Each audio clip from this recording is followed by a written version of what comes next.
CV classes के YouTube channel पे आप सबका फिर से स्वागत है। जैसा कि हम लोगों ने भारतीय राष्ट्रीय आंदोलन की सीरीज स्टार्ट की है और इसके अंतर्गत हमारा आज का जो वीडियो लेक्चर है उसका टॉपिक होगा रॉलेट एक्ट और जलियांवाला बाग हत्याकांड।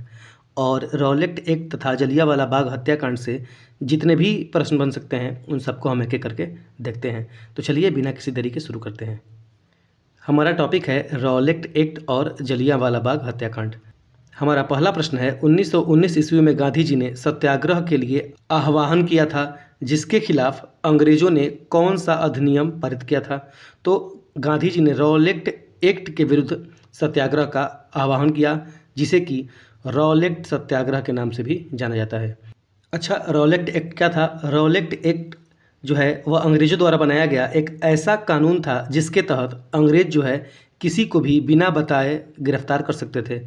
और रॉलेट एक्ट को लाने का अंग्रेज़ों का कारण यह था कि वह क्रांतिकारी और राजनीतिक गतिविधियों पर रोक लगाना चाहते थे और इसके लिए ही उन्होंने यह रॉलेट एक्ट लाया था। और इतना ही नहीं, अगर अंग्रेज़ों ने किसी को इसके अंतर्गत गिरफ्तार कर लिया तो उस पर कोई भी मुकदमा नहीं किया जा सकता। तो यह था रॉलेट एक्ट और इसी कारण भारतीयों द्वारा रॉलेट एक्ट को बिना वकील, बिना अपील और बिना दलील का कानून कहा गया। तो इसको भी आप लोग ध्यान रखेंगे। हमारा अगला प्रश्न है रॉलेट अधिनियम किस कमेटी की सिफारिश पर आधारित था। तो रॉलेट अधिनियम सेडिसन कमेटी पर आधारित था। जैसा कि मैंने बताया कि अंग्रेज़ों ने भारतीय क्रांतिकारियों पर अपना अंकुश लगाने के लिए न्यायाधीश थे जिनका नाम था सिडनी रॉलेट, उनको यह कार्य सौंपा था और उस समिति का अध्यक्ष बनाया था कि वह कानून बनाए और उन्होंने ही रॉलेट अधिनियम दिया था। अगला प्रश्न है the anarchical and revolutionary crime act 1919 ईस्वी को सामान्य बोलचाल में क्या कहा जाता है। तो the anarchical and revolutionary crime act 1919 को सामान्य भाषा में रॉलेट एक्ट के नाम से जानते हैं। और कभी कभी यह भी पूछ दिया जाएगा कि रॉलेट एक्ट का वास्तविक नाम क्या था। तो the anarchical and revolutionary crime act. और इसको भारतीयों द्वारा क्या कहा गया? को भारतीयों द्वारा बिना वकील, बिना अपील और बिना दलील का कानून कहा गया। क्योंकि इसके लिए कोई अपील नहीं की जा सकती न्यायालय में और ना ही इसके विरुद्ध आप वकील कर सकते हैं और अपनी दलील तो आप रख ही नहीं सकते, तो इसलिए यह नाम दिया गया। हमारा अगला प्रश्न है रॉलेट एक्ट लाने का क्या प्रयोजन था। तो मैंने बताया कि रॉलेट एक्ट लाने का प्रयोजन यह था कि राष्ट्रीय एवं क्रांतिकारी गतिविधियों पर अंग्रेजों द्वारा रोक लगाया जा सके। हमारा अगला प्रश्न है रॉलेट एक्ट को किस वर्ष पारित किया गया था। तो रॉलेट एक्ट को वर्ष 1919 ईस्वी में पारित किया गया था। और वहीं रॉलेट एक्ट बनाने के लिए जो कमेटी या फिर समिति बनी थी, जिसको कि सेडिसन समिति के नाम से जाना जाता था, उसका गठन कब किया गया था। तो उसका गठन 1917 ईस्वी में किया गया था। इसको भी ध्यान रखेंगे, कहीं से भी प्रश्न पूछा जा सकता है। सेडिसन कमेटी का गठन 1917 ईस्वी में और रॉलेट एक्ट कब पारित किया गया। तो 1919 ईस्वी में। दोनों चीज़ों को ध्यान रखेंगे। अगला प्रश्न है रॉलेट एक्ट भारत में कब लागू किया गया था। तो रॉलेट एक्ट को भारत में 1919 ईस्वी में लागू किया गया। हमारा अगला प्रश्न है रॉलेट एक्ट का क्या लक्ष्य था। तो रॉलेट एक्ट का लक्ष्य था बिना मुकदमा चलाए बंदी बनाना और मुकदमों की सुनवाई संक्षिप्त प्रक्रिया द्वारा किया जाना। जैसा कि मैंने बताया कि बिना मुकदमा चलाए किसी को भी अंग्रेज बंदी बना सकते थे। और इतना ही नहीं, जैसे इस समय फास्ट ट्रैक कोर्ट का निर्माण होता है जिसमें जल्दी न्याय मिलता है, उस तरह का यह कानून था जिसमें कि मुकदमों का जल्दी से निपटारा किया जाता था। अगला प्रश्न है रॉलेट एक्ट किस वायसराय के काल में पारित हुआ था। तो जब रॉलेट एक्ट 1919 ईस्वी में पारित हुआ तो उस समय वायसराय थे लॉर्ड चेम्सफोर्ड। और लॉर्ड चेम्सफोर्ड का कार्यकाल पूछे तो वह था 1916 ईस्वी से 1921 ईस्वी तक। और 1916 से लेकर 1921 ईस्वी तक जितनी भी घटनाएं होंगी उस समय लॉर्ड चेम्सफोर्ड ही वायसराय रहेंगे। इसको भी ध्यान रखेंगे। अगला प्रश्न है रॉलेट एक्ट या फिर रॉलेट अधिनियम 1919 समेकित रूप से क्या था। रॉलेट एक्ट ने राजनीतिक गतिविधियों को दबा दिया और राजनीतिक कैदियों को बिना किसी मुकदमे के 2 वर्षों तक हिरासत में रखने की अनुमति दी। यह टाइम पीरियड भी पूछा जा सकता है कि कितने वर्षों तक आप मैक्सिमम उनको बंदी बना सकते थे। तो 2 वर्षों तक। अगला प्रश्न है ब्रिटिश सरकार ने कुख्यात रॉलेट अधिनियम कब पारित किया था, जिसके द्वारा अधिनियम के बिना मुकदमे में राजनीतिक नज़रबंदी की अनुमति दी गई थी। तो ब्रिटिश सरकार ने रॉलेट एक्ट 1919 ईस्वी में पारित किया गया था। बस प्रश्न की जो भाषा अलग है इस वजह से इसको इंक्लूड किया गया है, बाकी आंसर 1919 इसको हम लोगों ने कई बार पढ़ लिया अभी। अगला प्रश्न है भारतीय स्वतंत्रता संग्राम के दौरान रॉलेट एक्ट ने किस कारण से सार्वजनिक रोष उत्पन्न किया था। तो रॉलेट एक्ट के अंतर्गत लोगों को बिना मुकदमा चलाए जेल भेजने के लिए अधिकृत किया गया था अंग्रेजों को, इसलिए लोगों के बीच जो है रोष उत्पन्न हुआ था। अगला प्रश्न है, रॉलेट एक्ट का भारतीय राष्ट्रीय कांग्रेस ने विरोध किया क्योंकि इसका लक्ष्य था व्यक्तिगत स्वतंत्रता को सीमित करना। क्यों? क्योंकि किसी को भी जब आप बिना मुकदमे के गिरफ्तार कर सकते हैं तो आप उसकी व्यक्तिगत स्वतंत्रता को क्या कर रहे हैं, बाधित कर रहे हैं, सीमित कर रहे हैं, इसलिए कांग्रेस ने इसका विरोध किया था। अगला प्रश्न है, रॉलेट एक्ट के विरोध में किसने लगान न देने का आंदोलन चलाने का सुझाव दिया था? तो रॉलेट एक्ट के विरोध में स्वामी श्रद्धानंद ने लगान न देने का आंदोलन चलाने का सुझाव दिया था। अच्छा प्रश्न है, कई बार पूछा भी गया है। अगला प्रश्न है, अखिल भारतीय राजनीति में गांधी जी का पहला साहसिक कदम क्या था? तो अखिल भारतीय राजनीति में गांधी जी का पहला साहसिक कदम था रॉलेट सत्याग्रह, और इसके माध्यम से लोगों की भागीदारी काफ़ी बढ़ गई। अगला प्रश्न है, कौन सी महत्वपूर्ण घटना जलियांवाला बाग नरसंहार के तुरंत पूर्व घटित थी? तो रॉलेट एक्ट जो था वह जलियांवाला बाग हत्याकांड से पहले घटा हुआ घटना था, और इसके बाद ही जलियांवाला बाग हत्याकांड हुआ। कब हुआ था? 13 अप्रैल 1919 ईस्वी को। अगला प्रश्न है, किसके कारण सार्वजनिक रोष की लहर उभरी जिसके फलस्वरूप जलियांवाला बाग में ब्रिटिश सरकार द्वारा जनसंहार की घटना घटी थी? तो द रॉलेट एक्ट के बाद ही लोगों में सार्वजनिक रोष की लहर उभरी थी और उसके बाद जलियांवाला बाग हत्याकांड हुआ। अगला प्रश्न है, किस अधिवेशन में मुस्लिम लीग ने एक प्रस्ताव पारित किया जिसमें बकरीद के अवसर पर गोवध को निषिद्ध किया गया था? तो 1919 ईस्वी में मुस्लिम लीग ने अमृतसर अधिवेशन में ऐसा प्रस्ताव पारित किया जिसमें बकरीद के अवसर पर गोवध को निषिद्ध किया गया था। यहाँ पे 1919 होगा। हमारा अगला प्रश्न है, रॉलेट एक्ट की प्रतिक्रिया के फलस्वरूप किसको राष्ट्रीय अपमान दिवस के रूप में आयोजित किया गया था? तो रॉलेट एक्ट की प्रतिक्रिया के स्वरूप 6 अप्रैल 1919 ईस्वी को जो है वह राष्ट्रीय अपमान दिवस के रूप में आयोजित किया गया था, और इस दिन गांधी जी ने आग्रह किया था कि लोग अहिंसक आंदोलन करें। अगला प्रश्न है, किसकी गिरफ्तारी के विरोध में काफ़ी संख्या में लोग अमृतसर के जलियांवाला बाग में 13 अप्रैल 1919 ईस्वी को एकत्रित हुए थे? तो डॉक्टर सैफुद्दीन किचलू और डॉक्टर सत्यपाल को गिरफ्तार कर लिया गया था अंग्रेजों द्वारा, जिस कारण से लोग अहिंसक रूप से जलियांवाला बाग में इकट्ठा हुए थे। अगला प्रश्न है, जलियांवाला बाग नरसंहार किस गांधीवादी सत्याग्रह के संबंध में हुआ था?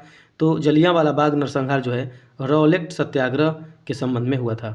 तो इस कारण वहाँ पे क्या हुआ, लोग इकट्ठे हुए जहाँ पे अंग्रेजों द्वारा गोली चलाई गई और काफ़ी संख्या में लोग मारे गए। अगला प्रश्न है, जलियांवाला बाग हत्याकांड कब हुआ था? तो 13 अप्रैल 1919 ईस्वी को जलियांवाला बाग हत्याकांड हुआ था। हमारा अगला प्रश्न है, जलियांवाला बाग का सामूहिक हत्याकांड कहाँ पर हुआ था? तो जलियांवाला बाग का सामूहिक हत्याकांड अमृतसर पंजाब में हुआ था। अगला प्रश्न है, जलियांवाला बाग हत्याकांड का आदेश किसने दिया था? तो जलियांवाला बाग हत्याकांड का आदेश अर्थात गोली चलाने का आदेश माइकल रेनिगेल्ड एडवर्ड हैरी डायर ने दिया था। याद रखेंगे क्या नाम था? Michael Reginald Edward Harry Dyer ने, जिनको कि हम कह सकते हैं माइकल RED डायर। ध्यान रखेंगे क्योंकि इससे मिलता जुलता एक नाम माइकल ओ डायर का है जो कि तत्कालीन समय में पंजाब के गवर्नर थे। तो यहाँ पे कन्फ्यूज़न पैदा होती है और आंसर आप टिक गलत कर सकते हैं। तो गोली चलाने का आदेश पूछे तो कौन होगा? Michael Reginald Edward Harry Dyer. और अगर पूछा जाए कि जब जलियांवाला बाग हत्याकांड हुआ तो उस समय पंजाब का गवर्नर कौन था? तो वह थे माइकल ओ डायर। अगला प्रश्न है, जलियांवाला बाग हत्याकांड के समय पंजाब का गवर्नर कौन था? तो जलियांवाला बाग हत्याकांड के समय पंजाब का गवर्नर माइकल ओ डायर थे। तो दोनों में कंफ्यूज नहीं होंगे आप लोग, दोनों अलग अलग नाम है, कई बार डायर से आप कंफ्यूज हो सकते हैं। अगला प्रश्न है, किस त्यौहार के दिन जलियांवाला बाग हत्याकांड हुआ? तो जिस दिन जलियांवाला बाग हत्याकांड हुआ उस दिन बैसाखी का त्यौहार था। अगला प्रश्न है, 1919 ईस्वी में जघन्य जलियांवाला बाग कांड के समय भारत का वायसराय कौन था? तो जब जलियांवाला बाग हत्याकांड हुआ उस समय भारत के वायसराय लॉर्ड चेम्सफोर्ड थे, और जिनका कार्यकाल क्या था? 1916 ईस्वी से लेकर 1921 ईस्वी तक। अगला प्रश्न है, किस घटना के बाद महात्मा गांधी ने असहयोग आंदोलन को अपनी हिमालय जैसी भूल बताई थी? तो जलियांवाला बाग हत्याकांड के बाद 14 अप्रैल 1919 ईस्वी को नौडियाड में मार्शल लॉ के दौरान जो सत्याग्रह हुआ उसके बाद गांधी जी ने असहयोग आंदोलन को अपनी हिमालय जैसी भूल बताई थी। स्टेटमेंट वाला प्रश्न है, इस वजह से इंपॉर्टेंट हो जाता है। अगला प्रश्न है, किसने जलियांवाला बाग हत्याकांड को जानबूझकर की गई क्रूर हत्या कहा था? तो दीनबंधु C.F. एंड्रूज ने जलियांवाला बाग हत्याकांड को जानबूझकर की गई क्रूर हत्या का नाम दिया। तो ये भी स्टेटमेंट वाला प्रश्न है, तो इसको भी ध्यान रखेंगे, इंपॉर्टेंट हो जाता है। अगला प्रश्न है, किसको मॉन्टेग्यू ने निवारक हत्या के नाम से विशेषीकृत किया था? तो जलियांवाला बाग हत्याकांड को मॉन्टेग्यू ने निवारक हत्या के रूप में विशेषीकृत किया था, अर्थात मॉन्टेग्यू ने जलियांवाला बाग हत्याकांड को निवारक हत्या का नाम दिया। अगला प्रश्न है, जलियांवाला बाग हत्याकांड के विरोध में वायसराय की कार्यकारिणी परिषद की सदस्यता से किसने इस्तीफा दे दिया? तो जलियांवाला बाग जब हत्याकांड हुआ तो उसका विरोध प्रदर्शन करने के लिए शंकरन नायर ने वायसराय की कार्यकारिणी परिषद की सदस्यता से इस्तीफा दे दिया था। इसको ध्यान रखेंगे।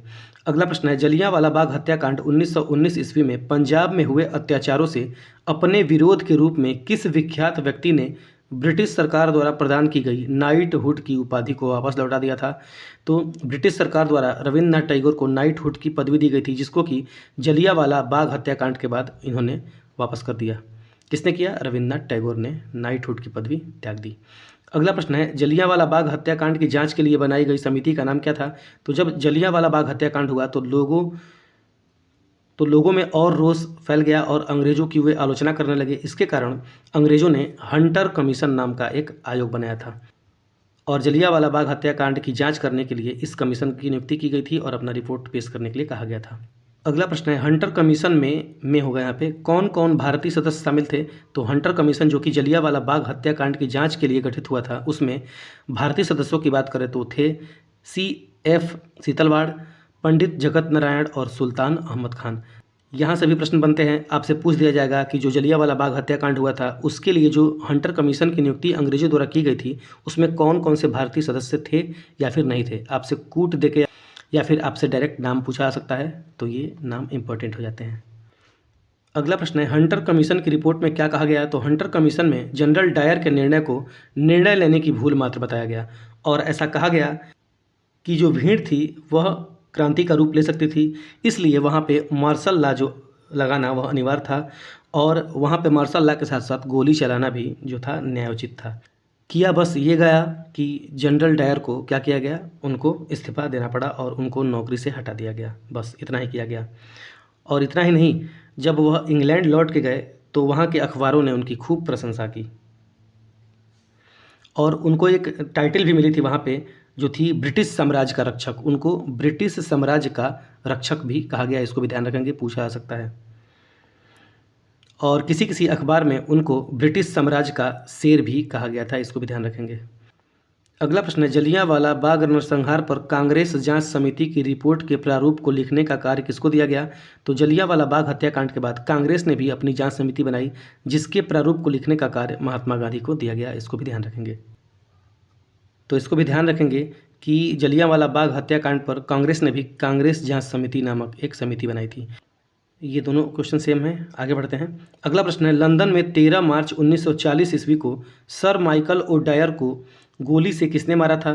तो जलियांवाला बाग हत्याकांड का बदला लेने के लिए उधम सिंह ने 13 मार्च 1940 ईस्वी को लंदन में माइकल ओडायर को गोली से मार दिया। और माइकल ओडायर क्या थे? तो जब जलियांवाला बाग हत्याकांड हुआ तो तत्कालीन समय में यह पंजाब के गवर्नर थे, इसको भी ध्यान रखेंगे। और अगर पूछा जाए कि किसने जलियांवाला बाग हत्याकांड पर गोली चलाने की अनुमति दी थी, तो ये माइकल ओडायर नहीं थे, उनका नाम था जनरल रेगिनेल्ड एडवर्ड हैरी। क्या था?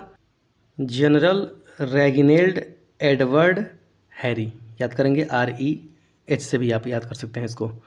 अब हम अंत में जलियांवाला बाग हत्याकांड और रॉलेट एक्ट से संबंधित कुछ प्रमुख घटनाएं और उनके वर्षों को देखेंगे जहां से प्रश्न पूछे जाते हैं।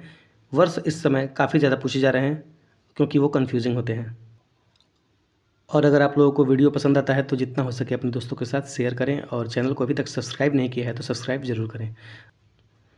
अगला प्रश्न है, the anarchical and revolutionary act, जिसको कि रॉलेट एक्ट के नाम से जाना जाता है, वह कब आया? तो मार्च 1919 ईस्वी में।